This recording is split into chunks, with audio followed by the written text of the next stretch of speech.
कैसे भारतवासियों को तोड़ा जाए और कैसे भारतवासियों को फिर से अलग किया जाए।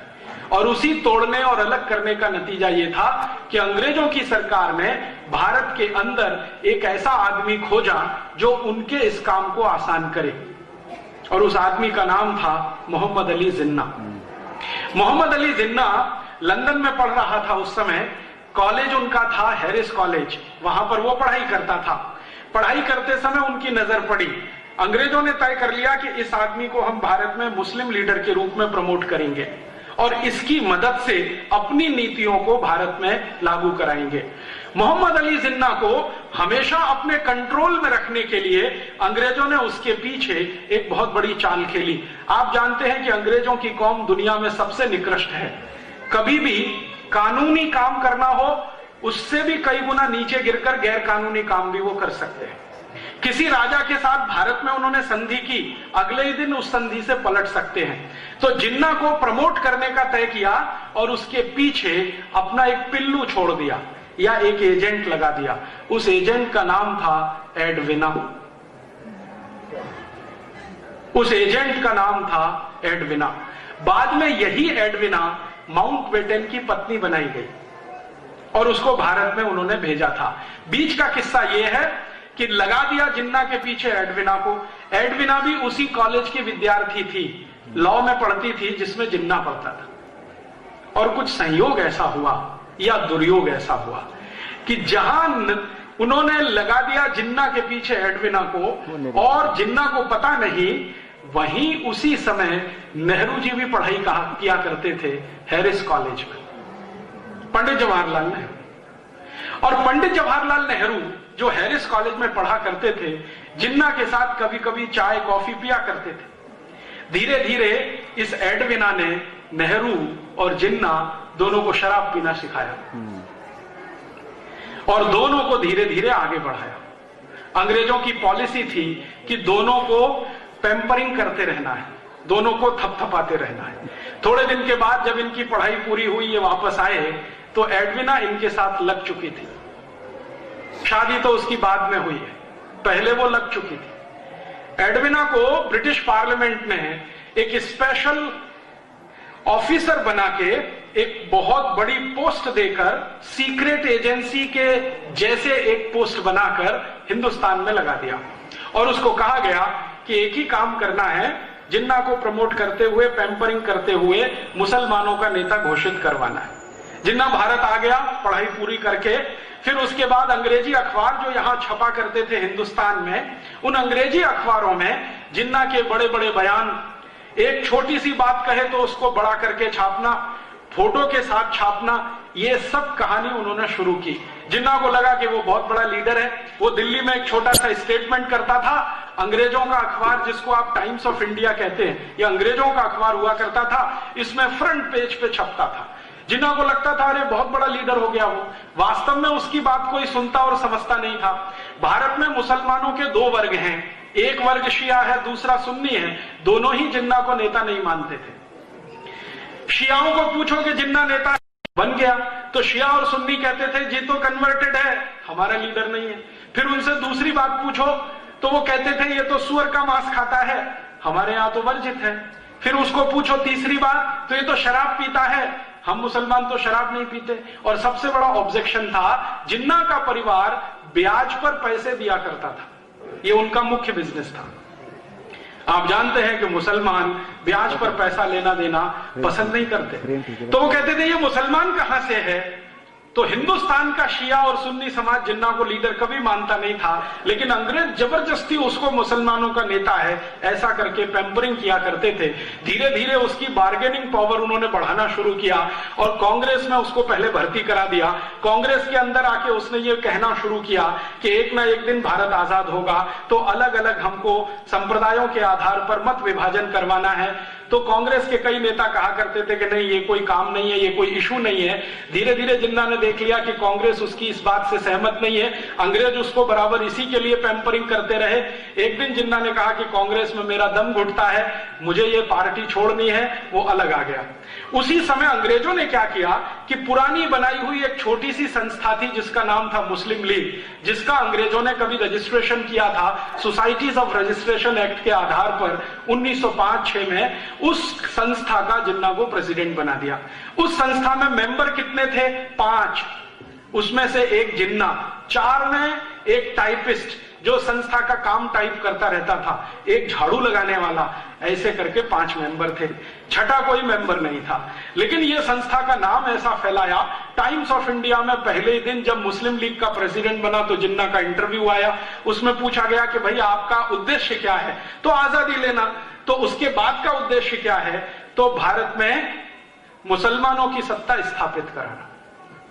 तो वो कैसे संभव है? हिंदू तो मेजॉरिटी में है, तो जिन्ना ने कहा कि अगर संभव नहीं हुआ तो भारत का बंटवारा करना। इस तरह से वो आदमी बढ़ता गया, अंग्रेज उसको खाद पानी देते गए, उसमें बहुत सारा पैसा इन्वेस्ट करते गए। एक दिन ब्रिटिश पार्लियामेंट में बहस हुई कि हम जिन्ना पर इतना पैसा क्यों खर्च कर रहे हैं। आप जानते हैं जिन्ना का खर्चा करोड़ों रुपए का साल का ब्रिटिश पार्लियामेंट उठाती थी। तो ब्रिटिश पार्लियामेंट में एक सांसद ने सवाल उठा दिया कि जिन्ना के ऊपर इतना पैसा क्यों खर्च कर रहे हैं। तो अंग्रेजों का एमपी नहीं, प्राइम मिनिस्टर कहता है, क्लेमेंट आर एटली, एक दिन पार्लियामेंट में, और चर्चिल भी बाद में कहता है कि ये हमारा ट्रम्प कार्ड है, इसमें पैसा हम लगा रहे हैं ताकि जब चाहें तब इसको एनकैश कर सकें। और ये बात 1939 में कही विंस्टन चर्चिल ने, 1942 में कही क्लेमेंट आर एटली ने कि ये हमारा ट्रम्प कार्ड है, और सच में उन्होंने उसको ट्रम्प कार्ड की तरह से इस्तेमाल किया। 1942 का भारत छोड़ो आंदोलन जब सफल हो गया और अंग्रेजों ने देख लिया कि भारत के क्रांतिकारियों में बहुत बड़ी लहर पैदा हो गई है, भारत छोड़कर जाना ही पड़ेगा, और उससे भी ज्यादा महत्वपूर्ण बात यह थी कि सेकेंड वर्ल्ड वॉर में अंग्रेजों की इतनी पिटाई हो चुकी थी कि उनकी पूरी की पूरी कमर टूट गई थी, आर्थिक रूप से वो बहुत कमजोर हो गए थे, कारखाने उनके बहुत बुरी तरह से बंद हो गए थे, क्योंकि एक तो मंदी चल रही थी इंग्लैंड में और ऊपर से सेकेंड वर्ल्ड वॉर लड़ना पड़ा। सामने जो उनका दुश्मन था हिटलर, वो बहुत ताकतवर था, इसलिए अंग्रेजों की कमर टूटी हुई थी। तो उन्होंने कहा अब ये 2 देशों को हम संभाल पाएं ये संभव नहीं है, भारत को छोड़ना ही पड़ेगा अगर हम अपने को बचाना चाहते। तो उन्होंने 1942 के अंत में ही तय कर लिया था कि अब हम भारत को छोड़ देंगे। बाद में घोषणा भी कर दी 45 में कि भारत को छोड़ देंगे। जैसे ही भारत को छोड़ने की बात आई तो जिन्ना को फिर आगे कर दिया कि अब तुम डिमांड करो। जिन्ना ने कहा कि ठीक है, मुझे पाकिस्तान चाहिए, पाकिस्तान चाहिए, इससे कम पर कोई समझौता हो सकता है? कांग्रेस के नेताओं ने जिन्ना से पूछा तो उसने कहा हां हो सकता है। क्या हो सकता है? मुझे भारत का प्रधानमंत्री बना दो, इस पे समझौता हो सकता है। तो कांग्रेस के नेताओं ने पूछा कि अगर तुम प्रधानमंत्री बनो तो पाकिस्तान छोड़ दोगे? हां छोड़ दूंगा, मुझे प्रधानमंत्री बना दो, मैं पाकिस्तान की मांग छोड़ दूंगा। कांग्रेस वर्किंग कमेटी की मीटिंग हुई, उसमें यह बात रखी गई कि जिन्ना बोलता है कि उसको प्रधानमंत्री बनाना है, तो नेहरू जी ने कहा कि मैं उसको प्रधानमंत्री तो क्या, अपने ऑफिस का चपरासी नहीं बना सकता। तो कांग्रेस वर्किंग कमेटी के नेताओं ने कहा कि आप उसके साथ इतनी घृणा क्यों है? आप बोलते हैं कि उसको ऑफिस का चपरासी नहीं बना सकते, वो आदमी कह रहा है कि प्रधानमंत्री बना दो तो मैं पाकिस्तान नहीं मांगूंगा। तो हमारे लिए तो यह सौदा अच्छा है कि पाकिस्तान ना बने और वो थोड़े दिन के लिए प्रधानमंत्री हो जाए। तो कांग्रेस वर्किंग कमेटी में कई नेताओं ने ऑब्जेक्शन लिया नेहरू जी के सामने। गांधी जी के पास बात पहुंची। गांधी जी के पास एक व्यक्ति आया करता था जो जिन्ना का फैमिली डॉक्टर था। उसने एक दिन आके गांधी जी को कहा कि बापू, ये आदमी ज्यादा दिन जिंदा नहीं रहेगा, मरने वाला है। कैसे? इसको पीठ में भयंकर ट्यूबरकुलोसिस हो गया है। उम्र कितनी है? गांधी जी ने पूछा। तो उसने कहा मेडिकल साइंस के जितने फैक्ट्स एंड फिगर हैं उसका हिसाब जोड़ू तो ये 8 महीने से ज्यादा जिंदा नहीं रहेगा। गांधी जी ने कांग्रेस वर्किंग कमेटी की मीटिंग बुलाई और कहा कि जिन्ना को प्राइम मिनिस्टर बना दो। तो फिर प्रश्न उठा क्यों? तो गांधी जी ने कहा बचेगा नहीं, ज्यादा दिन की उम्र नहीं है, मरेगा, कम से कम भारत तो बंटवारा नहीं होगा। और गांधी जी को इसमें इंटरेस्ट क्या था? आप जानते हैं गांधी जी ने एक स्टेटमेंट कर दिया था पब्लिकली कि पाकिस्तान बनेगा तो मेरी लाश पर बनेगा। तो गांधी जी ने कहा कि मेरी तो ये कमिटमेंट है कि मैं पाकिस्तान नहीं बनने दूं। तो कांग्रेस वर्किंग कमेटी के सामने गांधी जी समझा रहे हैं कि 8 महीने में मर जाएगा, ट्यूबरकुलोसिस हो गया है, पीठ का ट्यूबरकुलोसिस है, बन जाने दो। तो नेहरू ने कहा मैं तो तुम डिप्टी प्राइम मिनिस्टर बन जाओ। तो फिर बाकी नेता खड़े हो गए, मैं। तो गांधी जी ने कहा कोई फाइनेंस मिनिस्टर हो जाओ, कोई कुछ हो जाओ, कोई कुछ हो जाओ, प्राइम मिनिस्टर इसको हो जाने दो। तब नेहरू ने फिर कहा गांधी जी से, और वो आप सुनिए, और वो रिकॉर्ड की बात है, कोई साधारण बात नहीं है, फिर आपको समझ में आएगा कि भारत के बंटवारे का जिम्मेदार कौन है। नेहरू जी ने कहा कि बापू, अगर जिन्ना प्रधानमंत्री बनेगा तो मैं कांग्रेस को तोड़ दूंगा, और मैं कांग्रेस को तोड़कर अपना अलग गुट बनाऊंगा और अंग्रेजों के सामने सत्ता के दावे का क्लेम करूंगा। जैसे आज हमारे देश में होता है ना, चुनाव खत्म होता है, गवर्नर के पास हम जाते हैं ना क्लेम करने के लिए कि मैं कल से सरकार बनाऊंगा। तो नेहरू जी का स्टेटमेंट है, रिकॉर्डेड स्टेटमेंट है, गांधी जी के सेक्रेटरी ने रिकॉर्ड किया जिनका नाम था प्यारेलाल, वो लिखा हुआ है। तो नेहरू जी कहते हैं कि मैं कांग्रेस का एक गुट बनाऊंगा, अंग्रेजों के सामने अपना दावा पेश करूंगा, हो सकता है अंग्रेज मुझे सत्ता हस्तांतरण करें, फिर उसके बाद क्या होगा। तब गांधी जी ने कहा कि नेहरू, अगर तुम्हारी ये विचारधारा है तो मुझे भगवान अभी उठाए, मैं अब 1 मिनट भी जिंदा नहीं रहना चाहता। तो मौलाना अब्दुल कलाम ने गांधी जी को पूछा कि आप इतने निराश क्यों हो गए। तो गांधी जी ने कहा कि मैंने किसी गलत आदमी के सिर पे हाथ रखा है। गलत आदमी माने पंडित जवाहरलाल नेहरू। फिर गांधी जी ने अपने सेक्रेटरी प्यारेलाल को कहा कि ये नेहरू और जिन्ना में इतनी घृणा क्यों है। प्यारेलाल ने कहा मुझे नहीं मालूम है। तो गांधी जी ने कहा पता कराओ। तो पता कौन कराएगा। तो LIU के दिल्ली के ऑफिसर को बुलाया, जो गांधी जी की प्रार्थना में नियमित रूप से आता था रिपोर्टिंग करने के लिए। गांधी जी ने अपने पास बुलाया कि भाई एक रहस्य मुझे बता दो, क्या कि ये जिन्ना और नेहरू एक दूसरे को पसंद नहीं करते, फूटी आंख देख नहीं सकते, चक्कर क्या है। तो LIU के ऑफिसर ने कहा 15 दिन का समय दे दो, मैं आपको बता दूंगा। 15 दिन के बाद वो आया और उसने कहा कि बापू ऑफिशियल रिपोर्ट दूं कि अनऑफिशियल। तो गांधी जी ने कहा दोनों दो। तो उन्होंने कहा कि अनऑफिशियल रिपोर्ट ये है जो मैं लिख के नहीं दूंगा, लेकिन आप समझ जाएंगे। लिख के दूंगा, अप्रत्यक्ष रूप से लिखूंगा तो भी आप समझ जाएंगे। बात सीधी सी ये है कि ये जिन्ना और नेहरू एक दूसरे को पसंद इसलिए नहीं करते हैं कि इनके बीच में एडविना है।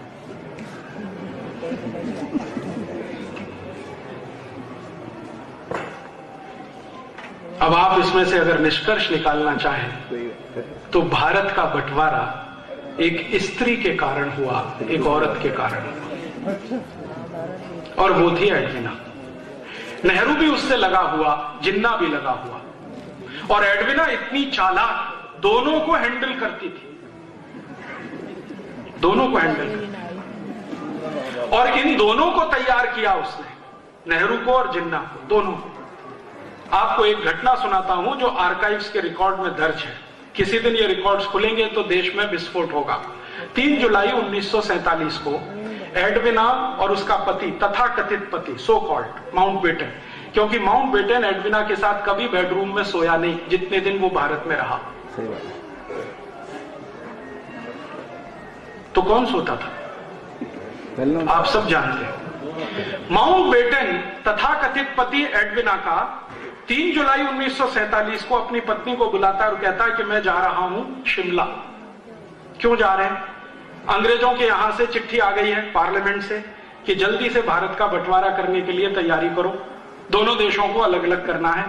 चिट्ठी आ गई है, मुझे इस पे कुछ काम करना है। तो एडविना ने पूछा काम क्या करना है।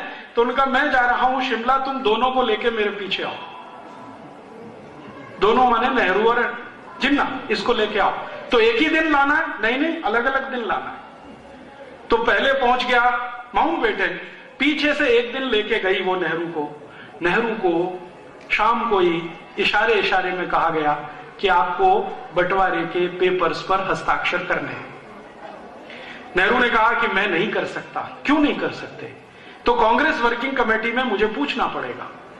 तो कांग्रेस वर्किंग कमेटी में बाद में कहना, पहले हस्ताक्षर कर दो। तो नेहरू ने कहा नहीं। और ये सब थोड़ी देर चला वार्तालाप। थोड़ी देर के बाद एडविना ने आर्म ट्विस्टिंग किया, और वो आर्म ट्विस्टिंग ये था कि मिस्टर नेहरू, अगर आप अभी साइन नहीं करते हैं तो मुझे कुछ फोटोग्राफ्स भारत की प्रेस में रिलीज करने पड़ेंगे। सही बात है। और वो फोटोग्राफ्स क्या थे। एडविना के साथ शराब पीते हुए, एडविना के साथ डांस करते हुए, एडविना के साथ पता नहीं क्या क्या करते हो। एडविना इतनी चालाक महिला थी कि अंतरंग क्षणों को उसने फोटोग्राफी से उतरवा के रखा हुआ था, कभी भी इस्तेमाल करने के लिए। नेहरू जी परेशान हो गए कि अगर ये फोटोग्राफ्स रिलीज हो गए तो क्या होगा। इमीडिएट वो तैयार हुए और 3 जुलाई को सवेरे 2:30 बजे उन्होंने सिग्नेचर कर दिए। दिल्ली भागकर आए, कांग्रेस वर्किंग कमेटी की मीटिंग बुलाई और कहा कि मैंने तो भारत का बंटवारा स्वीकार कर लिया। तो कांग्रेस वाले परेशान हो गए कि आपने बिना हमसे पूछे।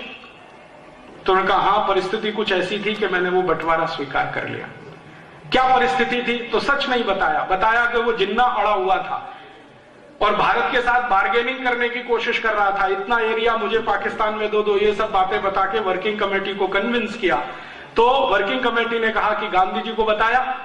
तो उन्होंने कहा गांधी जी को बताने की जरूरत नहीं है। क्यों जरूरत नहीं है? तो नेहरू जी का सेंटेंस सुनिए, ये बुढ़ा खूसट, इसका दिमाग खराब हो गया है, इसको बताने से क्या फायदा। लेकिन बात तो पहुंच ही गई गांधी जी तक। गांधी जी ने फिर वर्किंग कमेटी की मीटिंग बुलाई और इस वर्किंग कमेटी की मीटिंग में आखिरी बार उन्होंने कहा कि देखो, नेहरू ने हस्ताक्षर तो कर दिए हैं, लेकिन मैं भारत के नागरिकों की तरफ से इसको मान्यता अगर ना दूं तो अंग्रेजों की सरकार परेशान हो जाएगी। लेकिन तुम सब तय कर लो कि नेहरू को रखना है या बाहर करना है। तो वर्किंग कमेटी में फूट पड़ गई। कुछ लोगों ने समर्थन कर दिया, कुछ लोगों ने विरोध कर दिया। सरदार पटेल उस समय खामोश हो गए, मौन हो गए, उन्होंने अपना ओपिनियन नहीं बताया। तो कई लोगों ने उसका अपना अपना अलग अर्थ लगाया।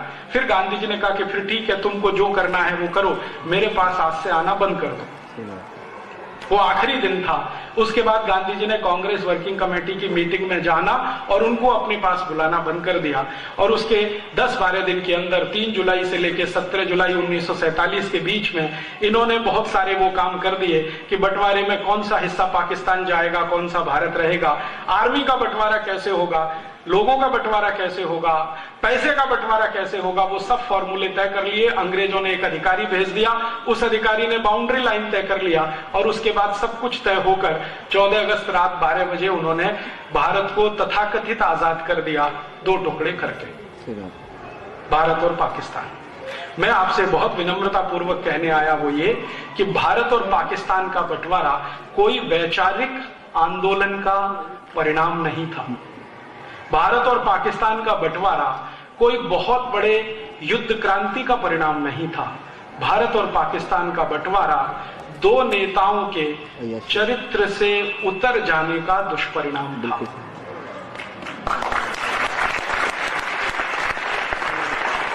हमारे यहां यह कहा जाता है कि सामान्य आदमी दुष्चरित्र हो जाए तो उसका स्वयं का पतन होता है, लेकिन भारत के प्रधानमंत्री पद के दावेदार व्यक्ति के चरित्र का पतन हो जाए तो राष्ट्र का ही विनाश होता है। ये कहानी है हिंदुस्तान के बंटवारे की। आप बोलेंगे जी क्यों सुनाई? इसलिए सुनाई कि एक तरफ सरदार भगत सिंह जैसे 6,32,000 क्रांतिकारी जो भारत को आजाद होकर एक नया राष्ट्र बनाने का सपना देख रहे थे, और एक तरफ जिन्ना और नेहरू जैसे लोग जो अपने चरित्र में नीचे गिरकर देश की सत्ता का सौदा कर रहे थे।